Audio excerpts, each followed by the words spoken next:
Hey, what is the Bible or La Santa Biblia? Well, the Bible is a collection of books written over hundreds of years that tell a story about this God named Yahweh or Yahweh, different pronunciations of the holy name from different groups, whether you say Jehovah, Jehovah, or Yahweh, or Yahweh, all referring to the same God, the Most High of the Bible, that lets out His plan and explains His plan between himself and humanity. You see what I'm saying? In the Old Testament, God deals exclusively with the children of Zion. And we can look at the law, the prophets, and the Psalms that reflect that message and God's covenant with his children, with the people of Israel. Now, what's amazing is that, and we get to the first century, Israel is colonized by the Romans, and we get to this figure named Yeshua or Jesus. Now, Yeshua sees himself as the one who was called to fulfill these scriptures. And he dies, he's executed in a kangaroo court trial, but then he resurrects. His earliest followers believe this and make a total 180 when it's something that they didn't even expect to begin with. So the message that reflects his teachings and his life, the testimony of those apostles and other Hebrews who are part of that community, their stuff is what makes up the New Testament. So we have the Old Testament, and then we have the New Testament, which deals with Christ and about how he saw himself as the one to fulfill the prophets and the story of the Israelites in the Old Testament. And we can see in that process, the Gentiles are grafted in.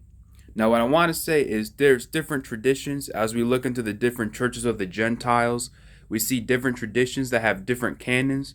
And I got respect for all these different traditions. Some have more books.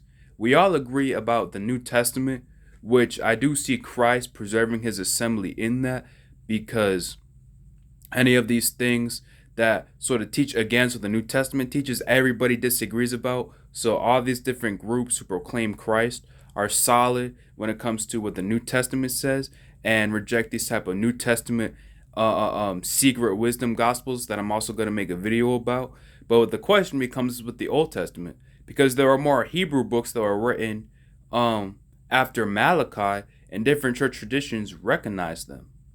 Okay, so while there's different differences of opinion about some of the Old Testament books, or as some people would call the Deuterocanon, everybody agrees on the 66, at least the 66 of all the Old Testament and the New Testament. And I say that to say, from there we could get God's plan, Yahweh's plan for humanity, and how Christ directly fulfills that in verifiable Hebraic ways. And from that perspective, we could look on and see that when we understand how a human soul is saved before the Most High, their believing loyalty to the Most High, and all of these things, we have the framework to keep the most important thing, the salvation of a human soul, and then to put all other issues peripheral to that discussion.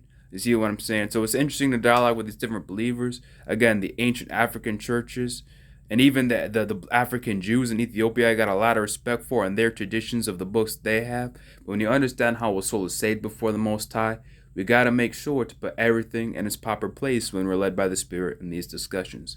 So I pray that this was a blessing. Just a quick little synopsis about what the Bible is and about how through the process of history, we see these different groups recognizing the Most High and their traditions and their own cultural expressions of the scriptures and the faith of the Most High in their own context. So y'all be blessed in the Messiah, and I'll see y'all in the next video, all right? Peace.